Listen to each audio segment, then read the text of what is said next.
రాజన్న సిరిసిల్ల జిల్లా సిరిసిల్లకు చెందిన ఓ చేనేత కార్మికుడు మరో అద్భుతాన్ని ఆవిష్కరించాడు.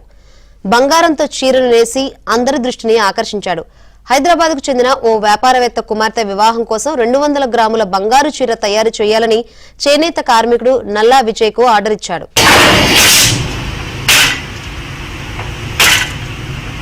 18 లక్షల వ్యయంతో 49 ఇంచుల వెడల్పు, 5.5 మీటర్ల పొడవు, 900 గ్రాముల బరువుతో ఈ బంగారపు చీరను తయారు చేశామని విజయ్ తెలిపారు. తెలంగాణ వచ్చిన సందర్భంగా చేనేత కళారత్న అవార్డు కూడా నాకు రాష్ట్ర అవార్డు తీసుకురావడానికి సిరిసిల్ల తరఫున నాకు ఎంతో గర్వకారణంగా ఉంది.